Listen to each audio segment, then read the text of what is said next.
What is going on, everybody? Welcome to the channel, and in this video we will be taking on the Gravelord Nito boss fight in Dark Souls 1.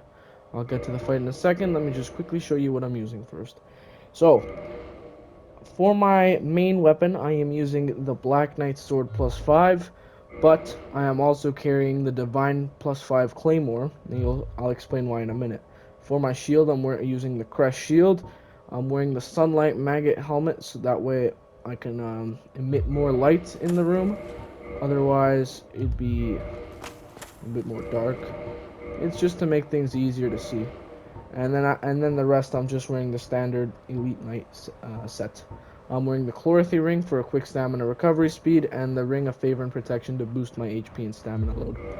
Now, this boss, Gravelord Nito, is the last Lord boss that you have to that I'm fighting uh, until the final boss, which is Gwyn. So this is the second to last boss that I'll be covering. And then we're done with all the main bosses of Dark Souls.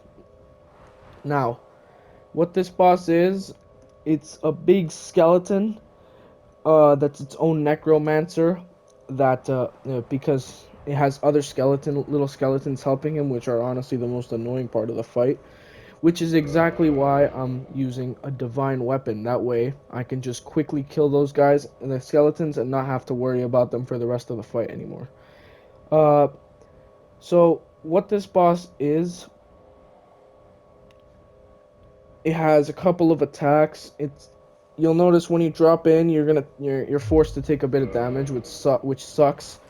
So as soon as you drop in and the cutscene stops playing, you gotta quickly drink an Estus flask, and then what you should do is not move towards the boss, but wait for him to move towards you, because if you move towards him, there's some bigger skeletons that'll help him fight, which makes things much more difficult and annoying.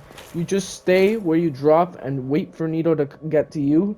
Only the little skeletons will approach you, which are much easier to get your way around. But it doesn't matter anyway, since I'm using a divine weapon.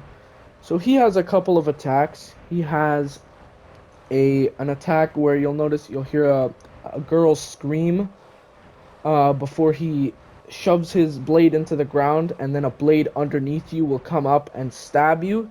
So as soon as you hear the screech stop, you gotta roll or jump or walk out of the way or whatever. Just do whatever you can to get out of there, because it does quite a decent chunk of damage.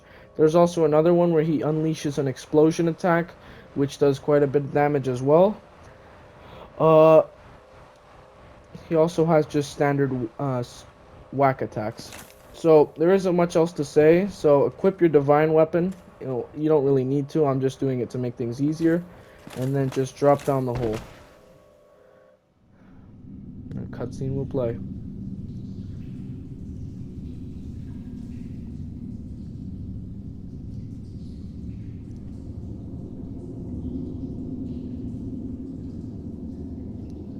Nito's an awesome boss. I think he looks really cool.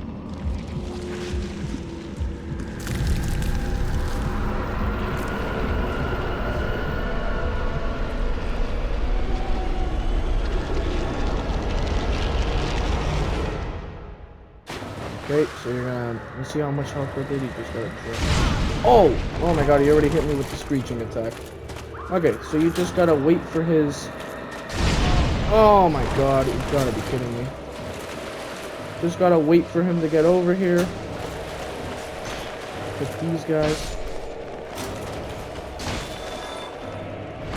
Ow. Okay, now, get rid of your divine weapon.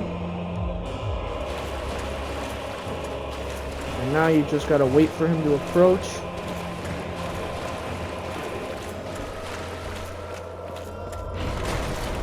Hit him.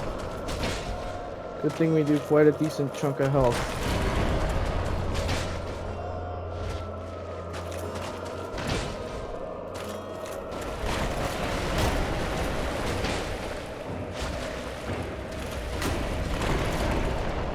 Anyways, we're doing pretty good. Alright, you got a drink for that. That's It's an annoying attack. Hit him again, and you're done. If you have a divine weapon, that makes things so much easier. On my first playthrough, I didn't bring a divine weapon, and it took me like 10 attempts to defeat this boss. So now, we've acquired every single Lord Soul we need to enter the Kiln of the First Flame, where we'll be taking on Gwyn, Lord of Cinder himself, and completing the game. Hope this video helped. If it did, please do leave a like. And in the next video, we'll be finishing the Dark Souls 1 Remastered.